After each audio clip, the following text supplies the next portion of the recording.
6 times he cut her off. 6 times the room tightened with frustration as his voice bulldozed through hers. But when Ted Cruz leaned forward for the 7th interruption, something shifted. The chamber froze. Not because of what he said, but because everyone knew Jasmine Crockett was done playing by his rules. The cameras caught everything. Cruz, leaning back with that familiar smirk, clearly relishing the performance. His hand sliced through the air, a gesture less about debate and more about domination. He wasn't just questioning policy. He was questioning her right to speak, her right to be heard in a room that too often rewards arrogance over truth. Crockett didn't flinch. She didn't even rush to reclaim her time. Instead, she lifted her eyebrows ever so slightly, a look that said more than words ever could. A look that told millions watching at home, I see exactly what you're doing and I'm not afraid of it. This wasn't just a political exchange. It wasn't just another clip destined for late-night Twitter wars. This was a battle over respect itself, over who gets to define the terms of power in America's most hallowed chambers. For centuries, men like Cruz have assumed the microphone belonged to them, that women like Crockett should wait their turn. But in that moment, Crockett embodied something far larger than herself. The quiet storm of generations who have been told to sit down, speak softly, and endure interruptions. The tension was cinematic. Each time Cruz jumped in, you could feel the air being pulled tighter, like a rope stretched to the breaking point. And each time Crockett paused, the silence grew louder, the anticipation heavier. Until finally, at interruption number 7, the rope snapped. No one expected what came next. Not Cruz, not his colleagues shifting in their seats, not even the restless viewers who had grown accustomed to these spectacles. But Jasmine Crockett wasn't about to give the country just another viral clash. She was about to deliver a moment that would echo far, beyond the chamber walls. Because when he tried to shut her down the 7th time, she didn't just answer. She changed the conversation, and what she said left the room in stunned silence. A silence that would turn into the loudest echo of her career. The clash unfolding in that chamber wasn't some minor skirmish buried deep in the congressional record. This was a Senate hearing, one of the most watched, most politically charged stages in the nation. Every word, every gesture, every interruption carried weight. And in 2025, a year already defined by razor-thin margins, explosive hearings, and a public hungry for accountability, the stakes had never been higher. Cruz knew the cameras were on. He always does. His interruptions weren't accidents of enthusiasm. They were calculated moves, honed from years of using volume and persistence as weapons. Time and again, Cruz has built his reputation on dismissive tactics, talking over colleagues, belittling opponents, drowning out their voices until the substance of their argument is lost beneath the noise. It's a pattern familiar to anyone who has followed his career. When confronted with inconvenient truths, Cruz defaults to control, to interruption, to the performance of dominance. But Jasmine Crockett wasn't built to play the supporting role in his show. She entered the chamber, not as a political heavyweight with decades of machinery behind her, but as a woman whose career has been forged in the fires of community struggle. She represents families who have been silenced too many times, workers dismissed as irrelevant, and communities ignored when the cameras aren't rolling. Against the polished theater of Cruz's smirk, she stood as the underdog, armed not with theatrics, but with clarity, truth, and an unshakable demand for respect. That is why this moment mattered. It wasn't just a test of wills between two senators. It was a confrontation between two Americas, one clinging to the old script of power, the other insisting on rewriting it. Every time Cruz interrupted, he wasn't just cutting off a colleague. He was cutting off the dignity of the voters she carried into that room. He was silencing the voices of people who had long been told their struggles didn't belong in the national conversation. And yet, the nation was listening. Headlines were already forming. Clips were already being queued up for evening broadcasts and social feeds. To millions, Crockett's composure against Cruz's swagger would not look like just another squabble. It would symbolize the deeper tension gripping America in 2025, whether truth could still cut through noise, whether dignity could still prevail over arrogance. The weight of history pressed in on that room. For Cruz, it was another day of theatrics. For Crockett, it was a chance to show that one voice, refusing to bow, could ripple far beyond the chamber walls. Because moments like this don't stay confined to C-SPAN. They travel, they spark hashtags, they become dinner table debates, fuel for op-eds, and inspiration for those who wonder if the system will ever hear them. And that's why, when Cruz moved in for his 7th interruption, the tension was electric. Everyone watching sensed it. Something bigger than a simple exchange was about to unfold. Crockett wasn't just defending her time. She was standing in for every voice that has ever been brushed aside. What happened next would ripple far beyond the chamber, and no one, not even Ted Cruz himself, was ready for the way the silence broke. To understand why this clash ignited so fiercely, you have to understand the man behind the interruptions. Ted Cruz has built an entire career not just on politics, but on performance. From his earliest days on the Senate floor, Cruz has styled himself as the relentless debater, the bulldog who never lets go, the voice that won't be silenced. Yet beneath that carefully cultivated image lies a contradiction that millions of Americans have come to recognize. He champions the right to debate while perfecting the art of preventing others from speaking. Think back to the government shutdown of 2013, when Cruz delivered a 21-hour speech that was less about persuasion and more about theater. He read Dr. Seuss into the congressional record, smirked at the cameras, and soaked up airtime while the country teetered on the brink of crisis. For him, it wasn't about dialogue, it was about domination. That smirk became his trademark, a signal that he wasn't there to listen, but to overwhelm. Over the years, Cruz has carried that same arrogance into nearly every high-profile clash. Journalists covering his hearings often note the same pattern: the cutting interruptions, the exaggerated gestures, the deliberate pauses designed not to seek truth, but to secure headlines. Clips of Cruz grilling witnesses or sparring with colleagues circulate on social media not because of their substance, but because of their spectacle. And Cruz, ever conscious of his digital footprint, leans into it. He understands that in the age of viral moments, being loud can matter more than being right. Yet it's exactly here that his contradictions become glaring. Cruz often casts himself as a defender of free speech, as someone committed to the integrity of debate. He rails against cancel culture, claiming that silencing voices is a threat to democracy. But when the microphone is in front of him, his instinct is almost always the opposite: to silence, to dominate, to interrupt. The very freedom he claims to defend, he routinely denies to those who challenge him. This hypocrisy is not lost on the public. For many, it fuels an outrage that cuts deeper than policy disagreements. It's not just that Cruz argues forcefully, it's that he embodies a sense of entitlement, an assumption that his words matter more, his time is more valuable, his perspective more legitimate. The smirk, the interruptions, the dismissive tone, each one reinforces that image of arrogance. Each one adds to the frustration of viewers who see in him the embodiment of a system that too often rewards bluster over substance.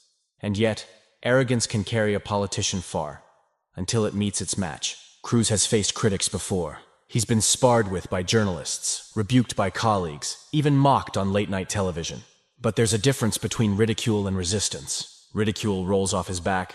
He thrives on it, even weaponizes it. True resistance, however, resistance that refuses to cede the floor. Resistance that doesn't blink in the face of his smirk. That's something Cruz has rarely encountered.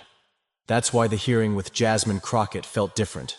Cruz came into the chamber with his usual playbook: interrupt, dominate, control the rhythm. But Crockett wasn't interested in playing along. Every time he cut her off, she met him with composure, with quiet defiance, with a refusal to let his tactics rewrite the narrative. And that unnerved him in ways the cameras only partially captured. Because here was the truth. Ted Cruz had built his brand on controlling the stage. But now, for perhaps the first time, he was standing across from someone who could seize it back.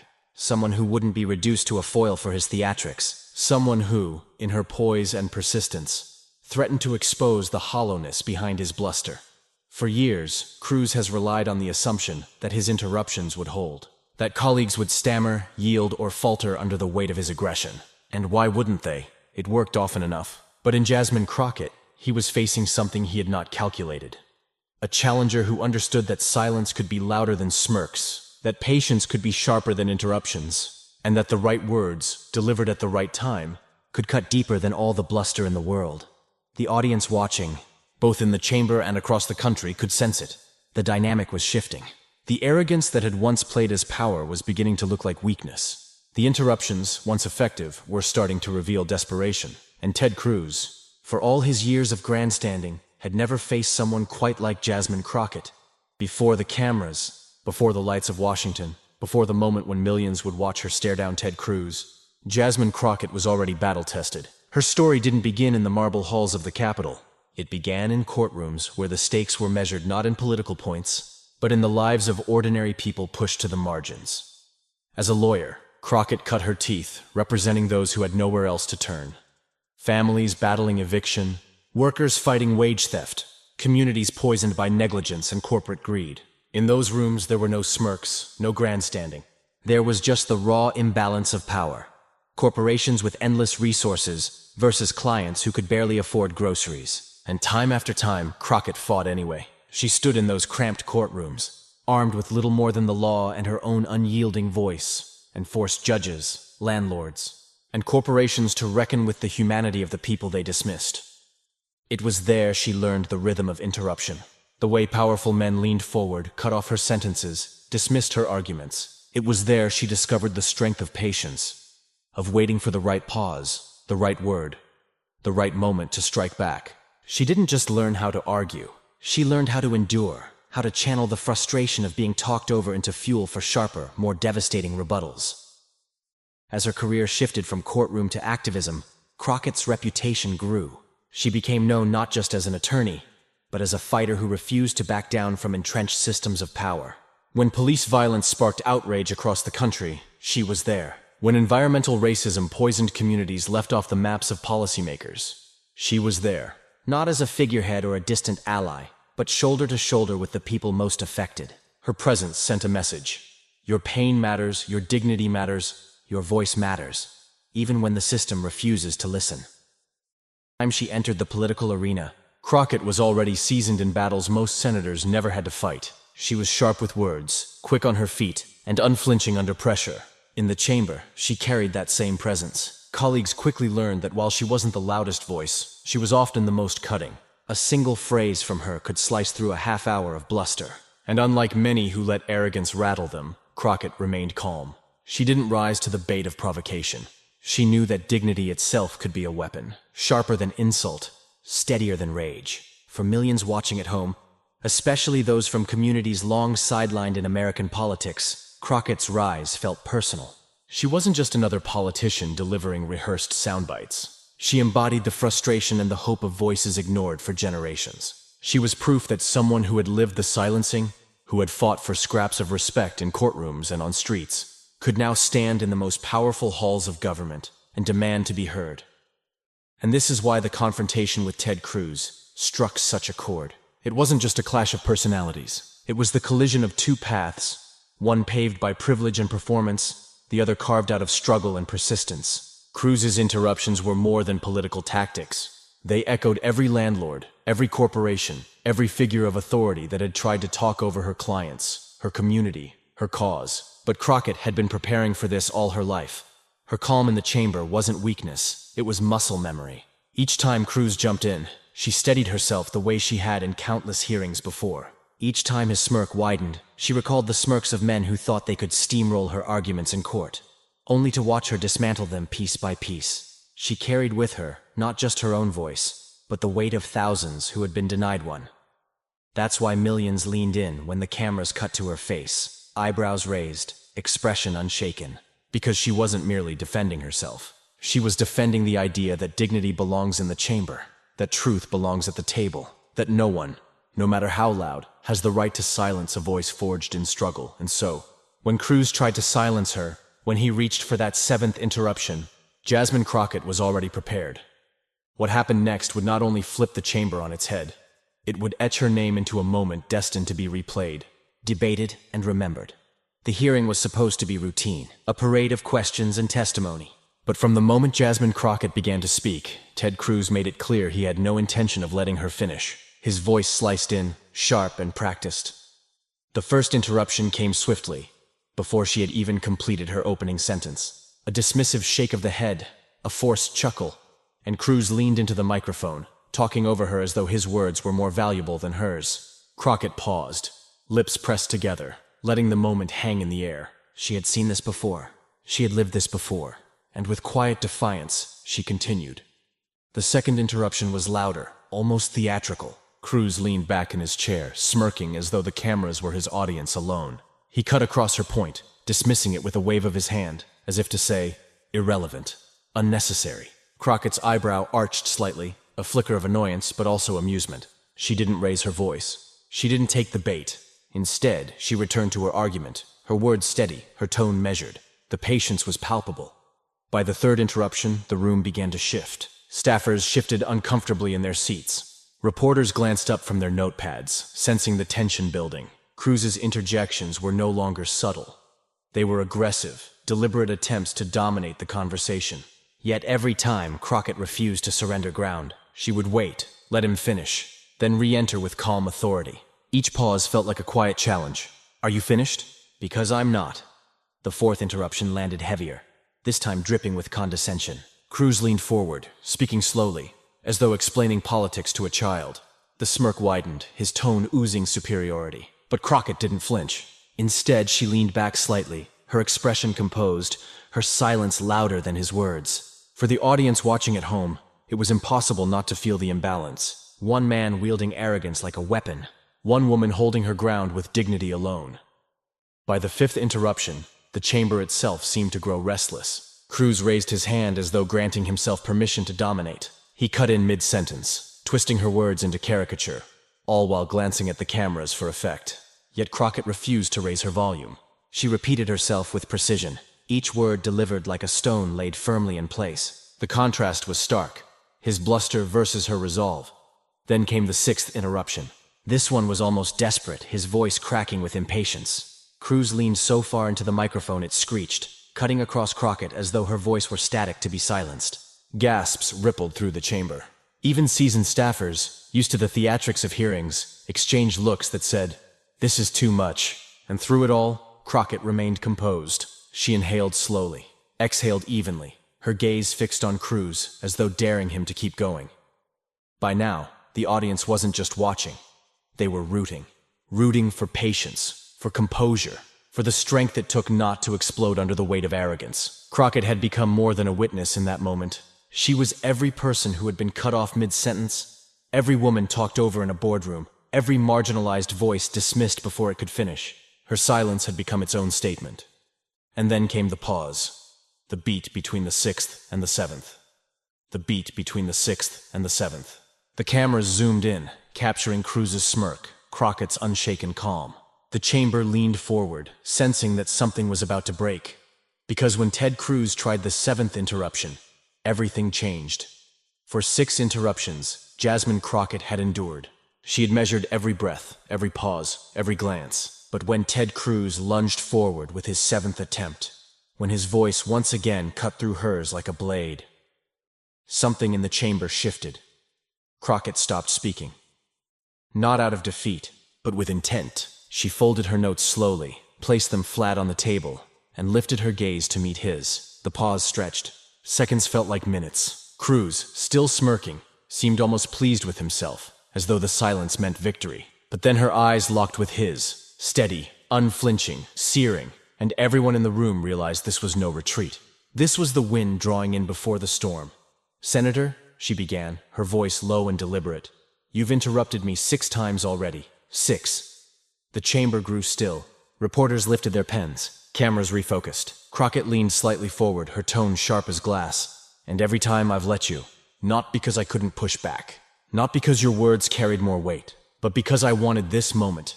This exact one. Where everyone watching can see the truth." Cruz shifted in his seat. The smirk faltered. "The truth," Crockett continued, "is that you don't interrupt because you have stronger arguments. You interrupt because you're afraid of mine." Gasps rippled across the chamber. A staffer coughed nervously into their sleeve. Cruz opened his mouth to respond, but Crockett lifted her hand. Calm, commanding, and kept going. "You claim to fight for debate, for dialogue, for the American people. But debate requires listening. Dialogue requires respect. And you, Senator, have shown neither. Not to me, not to this chamber, and not to the people who sent us here." Her words landed like hammer strikes, each sentence crisp, surgical, unflinching. 6 interruptions, Senator. 6 times you tried to drown me out. But here's what you don't understand. Silencing me doesn't erase the truth I carry. And it doesn't erase the people I represent. People who have been talked over for generations. People who've had to wait their turn, only to be told their turn never comes. People who know what it feels like to sit at the table and still not be heard. The murmurs swelled. A senator across the aisle covered their mouth to hide a smile. Cruz leaned back, attempting to regain composure. But the color in his face betrayed him. "And yet, Senator," Crockett pressed on, "despite every attempt to cut me short, I am still here, speaking, finishing what I came here to say. because dignity doesn't need permission. Respect doesn't ask for silence, and truth, no matter how many times you try to interrupt it, finds its way through. For a moment, no one breathed. The only sound was the faint buzz of the microphones. Crockett's voice softened, but the words cut even deeper. You call it debate. I call it disrespect. You call it politics. I call it people's lives. And while you spend your time chasing headlines and smirking for cameras, I spend mine fighting for families who can't afford for their voices to be silenced one more time. A hush swept the chamber. Even those on Cruz's side of the aisle sat straighter, unwilling to meet his eyes. And so, Senator, she concluded, leaning in with a calm that felt almost dangerous, interrupt me again if you must. But understand this, every time you do, you only remind America why voices like mine matter, why we will not be silenced, why we will not be dismissed, and why, no matter how many times you cut in, history will remember who stood tall and who tried to shout them down. The silence that followed was electric. For a heartbeat, it seemed no one dared to move. Then, like a wave, the reaction rippled across the room. Reporters scribbling furiously, senators exchanging glances, staffers biting back grins. A low murmur rose, the kind of restrained buzz that signaled something extraordinary had just occurred. Cruz fumbled with his notes, the smirk gone, his composure cracked. He cleared his throat, tried to interject, but the chamber wasn't with him anymore. The gravity of Crockett's words had shifted the atmosphere, leaving him exposed, diminished. And Crockett? She simply sat back, her expression serene, her hands folded neatly before her. She didn't need to raise her voice. She didn't need theatrics. The weight of her truth had already landed, unshakable, undeniable. In that instant, the entire hearing ceased to be about policy minutiae or partisan sparring. It became a parable about power, respect, and voice. One woman, refusing to be silenced. One man, undone by his own arrogance, and an entire nation, watching as interruption turned to obliteration. The cameras zoomed in, capturing the look in her eyes. The quiet confidence of someone who knew she had not just survived the assault of interruptions, but transformed them into fuel for the most unforgettable clapback of the year. And with that single, devastating answer, Jasmine Crockett didn't just shut down Ted Cruz. She reminded America that dignity, once spoken aloud, cannot be drowned out. The chamber sat in stunned silence, the weight of her words still reverberating. But this was only the beginning, because outside those walls, the reaction was already building, and what would come next would ripple far beyond the Senate floor. The silence inside the chamber didn't last long. Once Crockett's words settled, they didn't just echo off marble walls. They reverberated through screens across America. Within minutes, the clip of her counterattack spread like wildfire. On social media, hashtags surged. Sheer Crockett clapback. 7th interruption. Shiu, sit down Cruz. Twitter or X timelines flooded with replayed footage, edited into slow motion with captions like, "This is how you end an interruption," and "Textbook dignity under fire." Memes appeared instantly. One showed Cruz's smirk fading into static. Another replaced his face with a buffering symbol as Crockett's words rolled over him. TikTok creators spliced the clip into reaction videos, some gasping, some cheering, some standing up in front of their cameras to applaud. A law student recorded herself whispering, "I want to argue like Jasmine Crockett one day." By nightfall, the sound of Crockett's calm declaration, "You interrupt because you're afraid of my arguments," was trending as an audio clip, layered over everything from courtroom reenactments to gym workout montages. News outlets scrambled to keep up. CNN aired the segment on repeat, panelists marveling at how Crockett maintained composure in the face of Cruz's barrage. MSNBC called it the most decisive moment of the year in congressional hearings. Even Fox News, while attempting to defend Cruz, inadvertently replayed the clapback so many times that it only amplified its impact. Commentators leaned in hard. One columnist wrote, "In 30 seconds, Jasmine Crockett gave a masterclass in reclaiming dignity." Another observed, "It wasn't just Cruz who looked small. It was the entire history of dismissive politics, crumbling under a single answer."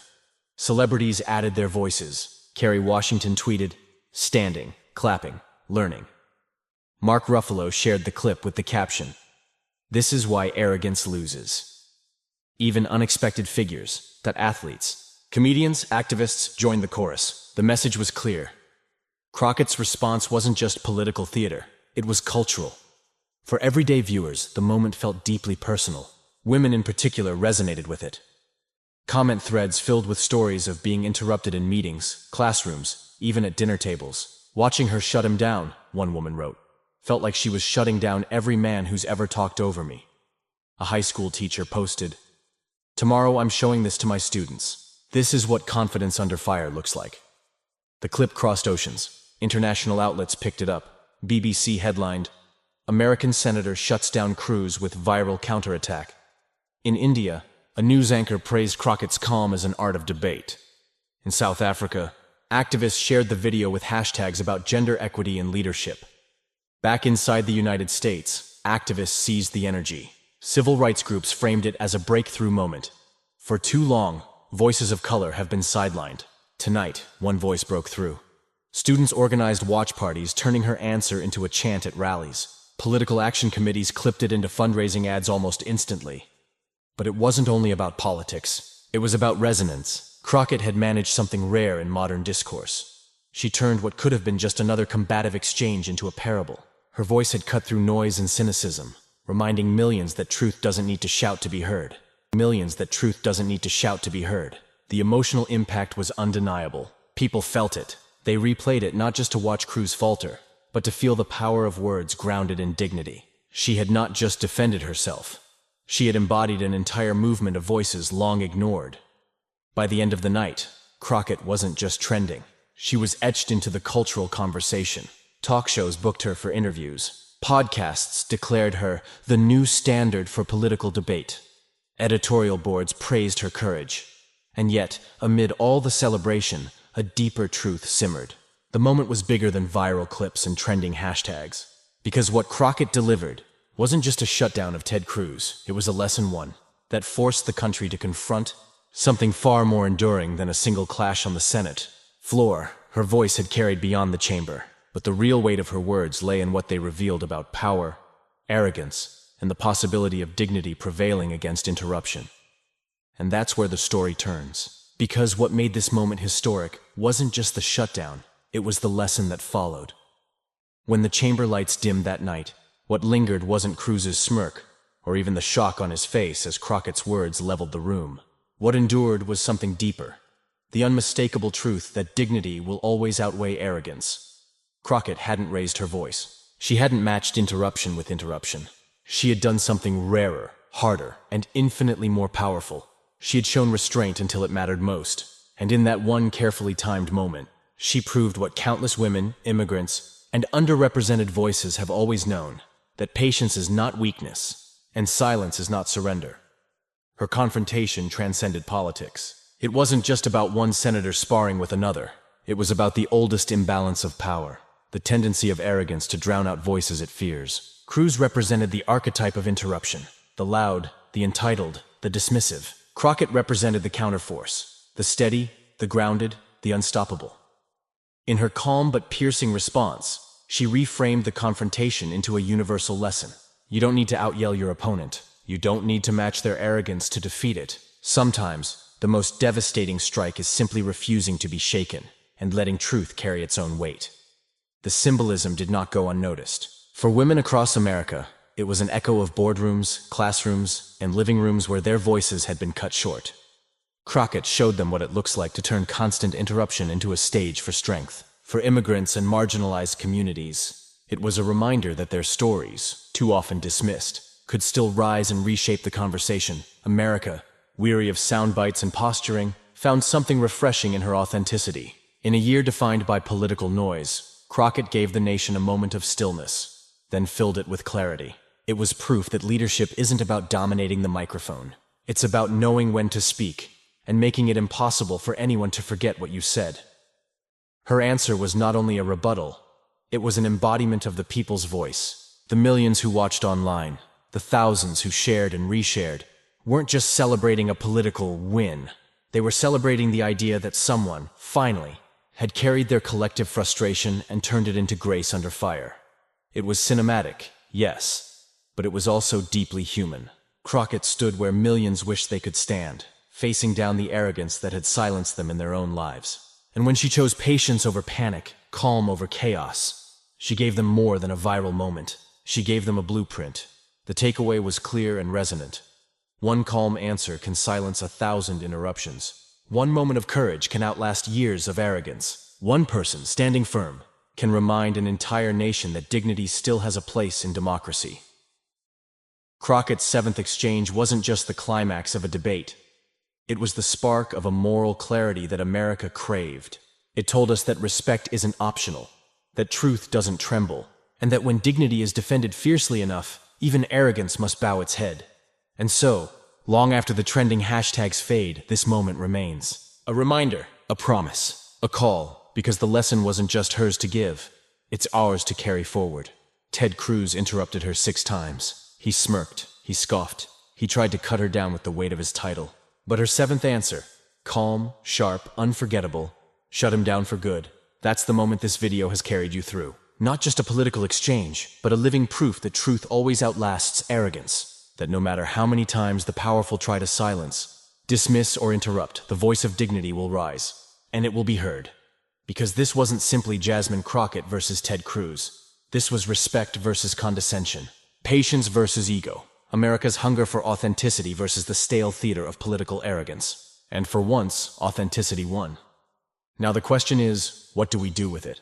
If you believe dignity matters more than interruption, if you believe voices like Jasmine's deserve to be amplified, not cut off, if you believe one calm answer can change the conversation forever, hit subscribe. And share this story so more people see what true leadership looks like. Leave a comment with the voices in your life who inspire you to speak, even when others try to drown you out. Because this moment isn't just hers. It belongs to everyone who has ever been interrupted, overlooked, or underestimated. It belongs to anyone who knows the power of truth spoken at the right time. And as the chamber silence still echoes in our memory, we carry the lesson with us.